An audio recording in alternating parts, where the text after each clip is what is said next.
오늘 이 시간에는 성경 말씀 사무엘서상 2장 24절 25절을 중심으로 해서 성부 구원 말씀에 배역하려는가 큰 제목 아래 첫 번째 시간으로 가정으로 인한 불화에 대해 상고하는 가운데 비장을 내받기를 원합니다.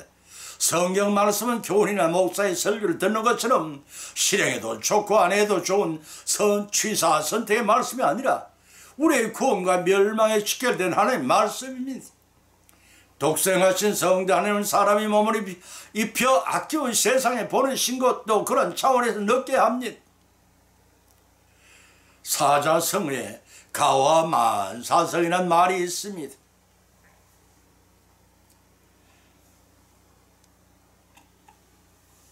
가족끼리 화목을 이루어야 모든 일을 성취할 수 있다는 고입니다. 다시 말해서 가정의 행복은 온 가족의 화목에 있다는 뜻이기도 합니다. 과연 어떤 가정이 그런 가정이겠습니까? 사람의 교훈도 그러한데 하물며 하나님이 생명의 구원으로 주신 말씀이겠습니까? 부디 주신 생명의 구원의 말씀을 믿고 하나님이 원하시는 가정을 이루어 멸망의 길에서 벗어나시길 바랍니다. 1984년에 기네스 북에 가장 이혼을 많이 해본 사람으로서 스코트 윌퍼라는 사람이 등재되어 있습니다. 그는 무려 26번째 이혼을 하고 27번째 결혼한 아내를 찾는 중이라고 기염을 토했습니다. 그런데 그가 벼락난 중병이 들어 죽음을 맞이하게 됐습니다. 죽기 얼마 전에 친한 친구가 물어봤습니다. 여보게 겉으로 많은 여인과 살아봤으니 여한이 없겠네만 자네 일생에도 후회한 일이 있었다면 어떤 점이라고 생각하나? 그는 한참 눈을 지그시 감고 생각하다가 조용히 입을 열어 말했습니다. 내가 다시 인생을 살 수 있다면 나는 오직 한 아내와 더불어 살고 싶다네. 내 인생에는 진정한 의미의 가정이 없었다네. 체험을 해본 자만이 할 수 있는 괴로운 고백이었을 것입니다. 26 아내 중에 임종한 여인이 단 한 사람도 없다고 전했습니다. 하나님 만드신 가정제도는 일부일체가 원칙입니다. 그런데 사람들은 이를 지키지 않고 서로 의심하고 불신하는 데서 불화가 끊이지 않고 가정 파탄으로 슬픔과 괴로움을 당하는 가족들의 고통을 우리는 익히 알고 있습니다. 그것은 서로가 아끼지 않고 불신한 사랑의 결류에서 옵니다. 과연 그러한지 오늘 이 시간에는 가정 불화의 원인이 무엇인가 성경 말씀 발차의 본문을 삼고 상고하는 가운데 피차에 풍선 은혜 받고 결단하는 시간 되시기를 예수님의 이름으로 간절히 축원을 드립니다. 첫째는 남편의 아내를 바르게 다스리지 못한 때문이라고 했습니다. 창세기 3장 6절을 찾아보면 기록하기를 여자가 그 나무를 본 적 먹음직도 하고 보암직도 하고 지혜롭게 할 만큼 탐스럽기도 한 나무인지라 여자가 그 실과를 따먹고 자기와 함께 남편에게도 주매 그도 먹은지라고 하였으니 동심 6절에 또 여자에게 이르시되 내가 네게 잉태하는 고통을 크게 더하리니 네가 수고하고 자식을 낳을 것이며 너는 남편을 사모하고 남편은 너를 다스릴 것이라고 하였습니다. 본문은 창세기 3장 6절의 말씀은 탐욕을 절제하지 못하는 아내를 나무나지 못하고 오히려 금과를 나누어 먹는 어리석은 남편 상에 대해 언급하고 있습니다. 또 동심 6절에는 선악과를 따먹음으로써 하나님의 언약을 파괴하고 불순종의 원죄를 저지름으로써 저주를 받은 아내와 남편에 대해 기록하고 있습니다. 우리나라 속담에는 여자의 목소리가 담을 넘어가서는 안 된다고 했습니다. 그때는 가부장적인 제도 아래에서 여인의 목소리가 커다는 것은 남편에 대한 불신이요 가장의 권위에 대한 도전으로서 질서가 물랑게 되는 유교적인 차원에서 당연시했습니다. 부녀자들의 입장에서 본다면 그것은 속박이었을지 모릅니다. 그래서 그런지 또 모르겠죠. 요즘 아이들 울음을 터뜨리면 예사롭게 우는 것이 아니라 최고의 악을 다 쓰며 옵니다. 아무도 나무라지 않습니다. 어디서는 길을 죽이지 않겠다는 양육 논리요 그동안 엄친 가정들에게서 억압되어 온 슬픔에 대한 대리만족일지도 모릅니다. 다른 차원의 세상의 모든 아이들이 자기의 의사를 당당하게 펴는 것도 중요합니다. 그러나 자칫 잘못하면 남의 의사는 무조건 제압하고 무시하는 행위가 될 수가 있습니다.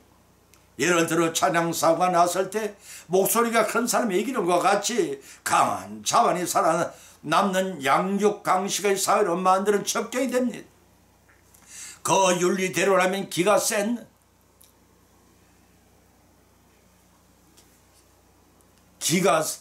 아이들이 성장하여 하나님께 세우신 가정의 법도를 깨트려 그 위세로 독주 가장이 되어 자기 중심의 가정을 다스리는 위험한 요인이 될 수도 있습니다. 이런 아이들을 기살리기는 육아법은 언제부터인가 남편은 돈을 벌어주는 기계요, 아내가 목돈 중심의 생활 양식으로 변천되면 생기는 성경의 말씀에 반하는 현상이라 하지 않을 수가 없습니다. 신구약 성경 66권은 분명히 하나님 아버지 사상을 중심으로 기록되어 있습니다. 그래서 최초의 사람 아담을 조성하신 하나님의 형상을 다는 남자를 먼저 창조하셨고 그의 갈림길을 취하여 만든 아내 하와를 배우자로 추순하셔서 가정이 생기는 것입니다. 인류 최초의 가정은 하나님이 중심으로 살아가도록 제도가 마련되었고 하나님은 아담과 선악과 구도 언약을 체결하셨습니다. 이런 남편이 가정의 대표권자를 인정하시기 때문에 하나님은 어느 날 선악과를 따먹은 두 부부 중에서 직접 범죄자인 하와를 책망하시지 않고 부부 대표권자인 아담을 불러 불순종의 책임을 물으셨던 것입니다.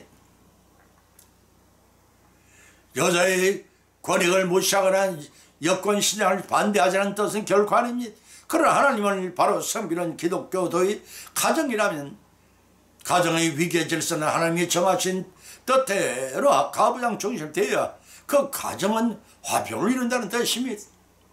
모성은 강할지라도 여인은 약합니다. 뱀으로 나타난 사탄은 의지가 약한 하와를 8단계를 거쳐 야금야금 범죄케 만들었습니다.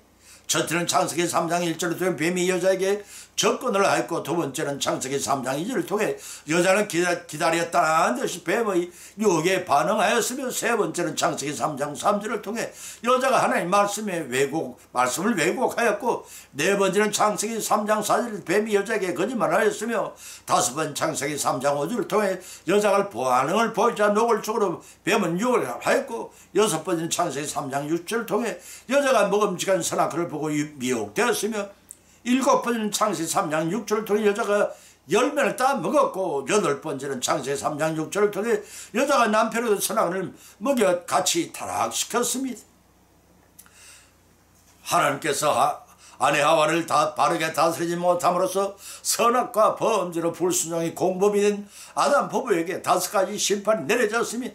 그 첫 번째는 창세기 3장 10절을 통해 뱀이 저주를 받아 배로 기어다니게 됐고, 두 번째는 뱀이 마귀로 불려진 사탄이 여자의 후손과 원수가 되고 머리가 상하는 죽음의 권세를 정복당합니다. 창세기 3장 15절 말씀. 세 번째는 창세기 3장 16절을 통해 하와는 잉태하고 출산하는 고통을 당하고 남편은 사망하고 다스림을 받게 되었습니다. 네 번째는 창세기 3장 17절로 18절을 통해 땅을 비롯한 자연의 저주를 받고 가시던 북이나 엉컹기를 이는 황폐하게 되었습니다. 다섯 번째는 아담에겐 땀을 흘리고 수건 소단을 먹어야 했고 죽어서 흙으로 돌아가는 저주를 받게 되었던 것입니다.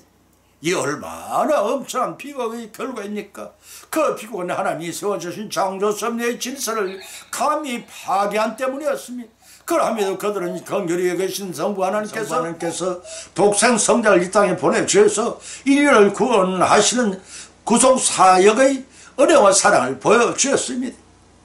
인류 구원의 유일한 길이 무엇인지를 알려주신 것입니다. 그러나 아담은 아내를 바르게 다스리지 못하고 동조한 결과 영생의 에덴 나원을 쫓겨나는 비극을 자초하였습니다. 일평생을 죄악 세상에 연단을 받고 거칠고 살아온 환경에서 싸워 이겨야만 구원받게 된 것입니다. 이러한 교훈을 염두에 두시고 새겨두시고 자식들은 부모를, 아내는 남편은 아내와 합심하여 하나님을 바로 섬기는 위계 질서를 세운 위계 질서를 무시하는 불화의 가정이 아니라 위계 질서를 세워 하나님이 원하시는 행복한 가정을 이루시기를 예수님 이름으로 축원을 드립니다. 두 번째는 가정이 가정을 돌보지 않았기 때문에 했습니다. 디모데전서 5장 8절을 찾아보면 기록하기를 누구든지 자기의 친족 특히 자기 가족을 돌보지 아니하면 믿음의 배반자의 불신자보다 더한 악한 자니라고 밝혀놓고 있습니다. 만물의 영장의 동물의 세계에서 많은 교훈을 배우게 됩니다. 대부분의 새들이 산란기가 되면 어미가 새끼를 낳고 알을 품고 아비 새는 먹이를 날아다가 줍니다. 새끼들이 알에서 깨어나면 어미새와 아비새의 분종에 번갈아 가면서 새끼 먹이를 공급합니다. 너무나 정겨운 아름다운 광경이라 감목하지 않을 수가 없습니다. 그런데 꾹꾹이라는 새는 남의 새집에 자기 알을 낳아놓고 새끼의 양육을 그 집의 새에게 맡깁니다. 참으로 모렴치하고 후한 무치한 뻐꾸기 같은 무치한 부부도 없잖아 있습니다. 어떤 경로에서든 자식을 잉태하고 출산하였으면 책임을 지고 잘 길러야 부모의 책임을 다하는 것입니다. 그런데 그렇지 못한 경우가 많아서 사회의 문제화되는 것입니다. 어떤 물고기는 산란을 마침 비전한 어미 고기는 그나라 어디론지 사라져버립니다. 그렇지만 아비 고기는 새끼들이 알에서 깨어날 때까지 알을 먹이려고 덤벼드는 다른 물고기를 주야로 쫓아내고 지켜내다가 마침내 새끼들이 부화한 이후 굶고 지쳐서 죽고 맙니다. 그런데 사람의 아비들은 부양 능력이 있으면서 새끼들을 헌시작처럼 버리고 외면하는 삶을 삽니다.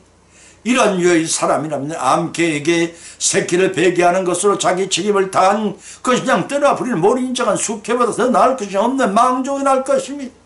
하나님께서 태초에 아담과 하와의 가정을 만들어 주신 것은 생육하고 번창하는 축복이었습니다.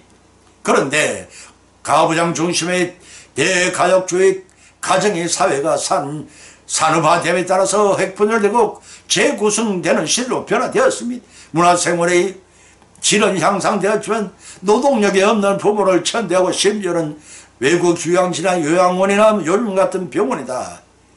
요즘은 병원 같은 곳에 내버리는 불효막심한 병든 사회로 타락하고 있습니다.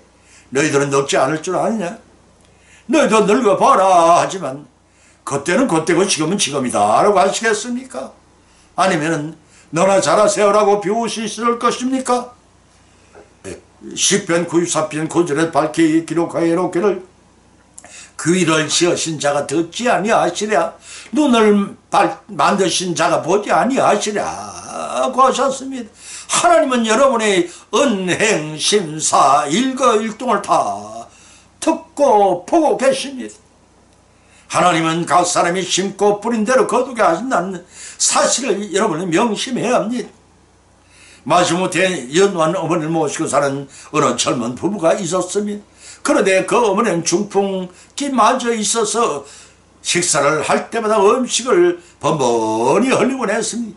이에 짜증이 나고 귀찮아지는 아들이 며칠 동안 궁리한 끝에 면을 고안해내곤 통나무 조각을 가져다가 무엇인가 만들기 시작했습니다. 그것은 직사각으로만 파낸 짐승의 여물통을 연상케 하는 작은 밥그릇이었습니다. 아들은 그 여물통에 음식을 담아 그의 어머니로 핥아먹게 하였습니다. 어느 날 외출해서 들어온 아들 부부가 자신의 아들이 통나무에 무언가 열심히 만드는 것을 목격했습니다. 궁금해진 어머니가 아들의 이상한 행동에 곁에 가 물어봤습니다. 얘야, 지금 무엇을 열심히 만들고 있니? 아, 이거요. 이 다음에요. 엄마 아빠가 늙어 음식을 흘리면 핥아먹게 하려고 여물통을 만드는 중이에요. 라고 아들은 태연하게 대답하는 것이었습니다. 아들 부부는 그만에 충격을 받고 자신들의 불효막심했던 행동을 뉘우쳤습니다. 어찌 부모에 대한 불효이기 뿐이겠습니까? 자신 있는 자녀들 무책임하게 내다 버리거나 돌보지 않은 뻐꾸기 같이 가족을 돌보지 않은 남편들이나 아내가 있기 때문에 가정 불화와 불행이 발생하고 사회가 혼탁해져가는 것입니다. 그러나 그러한 무책임한 행실에 대해 반드시 그 책임을 묻는 것이 성령의 사상입니다. 히브리서 9장 27절에 기자의 손을 빌어 기록하시기를 한 번 죽는 건 사람들에게 정하신 것이요 그 후에는 심판이 있으리니 나하신 말씀을 명심하시고 자신의 은행 심사 일거일투족을 삼가 조심해야 할 것입니다. 힘들고 어려울지라도 영원히 그런 역경과 환경이 계속되는 것은 아닙니다. 힘들고 어렵다고 자식의 부모를 포기함으로써 가정의 불화 요인을 만들어 나가면 그 순간은 홀가분 할지 몰라도 심판의 자리에 섰을 때 그 책을 반드시 물을 것입니다. 본문 8절에 기록하기를 누구든지 가족을 돌보지 않으면 믿음을 배반한 자 불신자보다 못한 자라고 규정하고 있습니다. 여기서 믿음이 배신자는 하나님의 진리 말씀과 계명을 부정하고 어겼기 때문에 불신자보다 못한 자라는 뜻입니다. 책임은 각 사람의 자신의 선택한 만큼 질 때 성공의 기쁨이 뒤따르고 자기 목숨의 십자가를 질 때 예수님께 지신 십자가를 통해 부활의 영광에도 참여하게 되는 길이 열려집니다. 이와 같이 태풍이 쌓인 뒤엔 더욱 찬란한 태양이 떠오르듯이 하나님께 의지하고 인도함을 받을 때 우리의 짐 대신 져주시는 예수님의 은혜로 그 가정에 능분의 축복이 임한다는 사실을 믿고 이를 성취하여 구원으로 인도하시는 하나님께서 주신 행복한 가정의 훌륭한 가정이 모두 되시기를 예수님 이름으로 축원드립니다. 세 번째는 부모가 자녀를 징계하지 않기 때문에 했습니다. 사무엘상 2장 24절 25절을 쳐다보면 기록하기를 내 아들아 그리 말라 내게 들린 소문이 좋지 아니하니라 너희가 여호와의 백성으로서 범죄케 하는도다. 사람이 사람에게 범죄하면 하나님이 심판하시려니와 사람이 여호와께 범죄한 누가 위하여 강구하겠느냐 하되 그들이 아비의 말을 듣지 아니하였으니 여호와께서 그들을 죽이시기로 작정하셨습니다 하고 하였습니다. 본문의 말씀은 엘리 제사장의 두 아들이 망종에 간 결과가 어떻게 되어질 것인가를 언급하고 있습니다. 고린도전서 6장 9절 10절에서도 기록하기를 불의한 자가 하나님 나라를 여호로 얻지 못하는 줄을 알지 못하느냐. 미혹을 받지 마라. 음란한 자나 우상숭배하는 자나 간음하는 자나 탐색하는 자나 남색하는 자 도둑질 탐남하는 자나 술 취하는 자들은 하나님의 나라를 여호로 받지 못하리라 하고 밝혀놓은 것입니다. 본문에 등장한 엘리 제사장의 두 아들은 이 말씀보다 더 나은 자들이라 결코 말할 수가 없는 망종들이었습니다. 거기다가 아버지인 엘리 제사장의 자식 교육에 엄하지는 못했습니다. 어린 간사목을 화분에 심거나 과수목에 필요 없는 가지를 가지치기를 일찍 잘라주지 않고 잘못 뻗은 가지를 부모일 대서라도 일찍 바라잡아주지 못하면 제멋대로 곱게 자라나지를 못합니다. 설사 열매가 열리더라도 보기 흉한 것들은 결실하게 됩니다.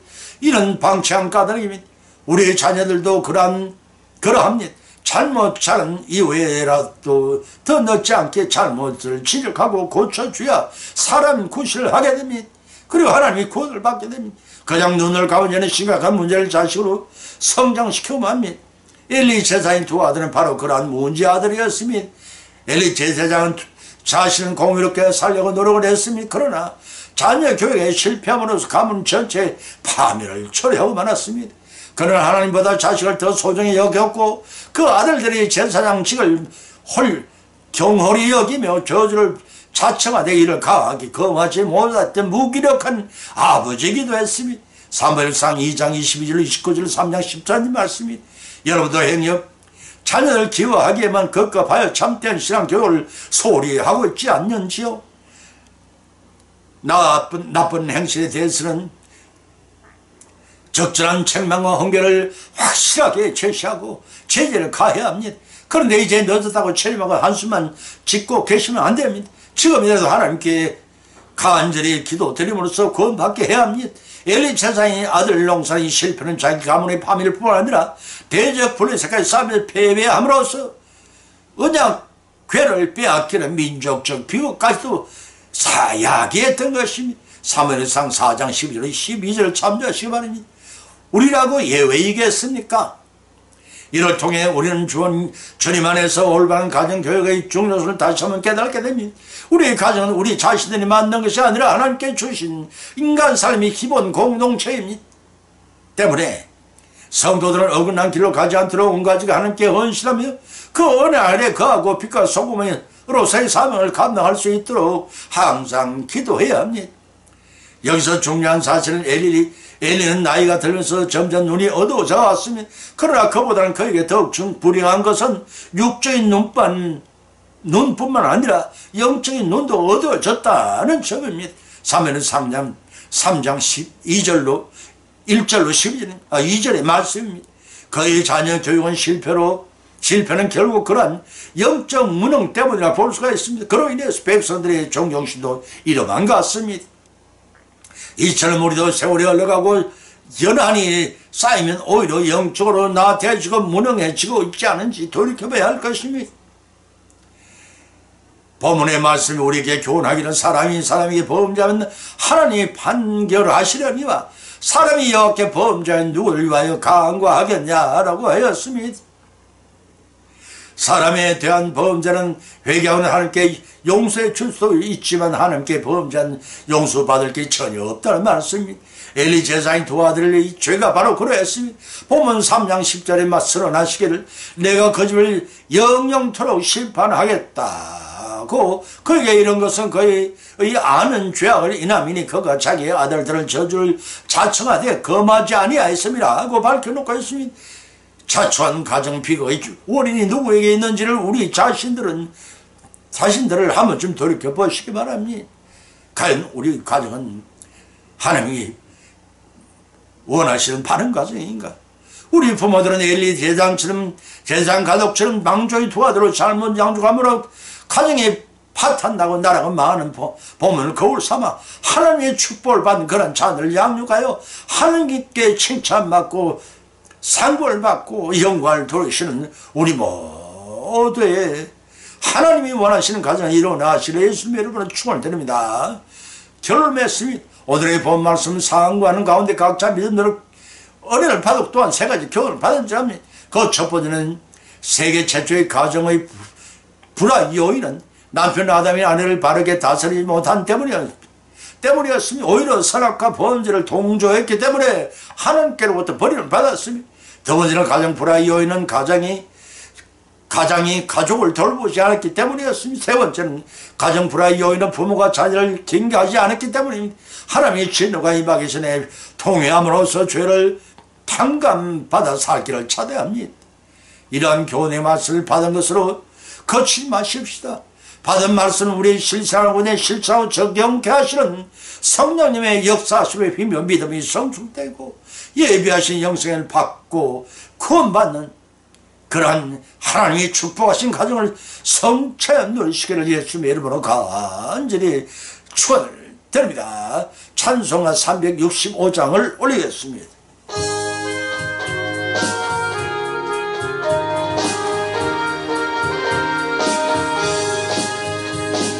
마음속에 근심 있는 사람 주 예수님 앞에 가려라. 슬픈 마음 있을 때라도 주님 예수께 아뢰라.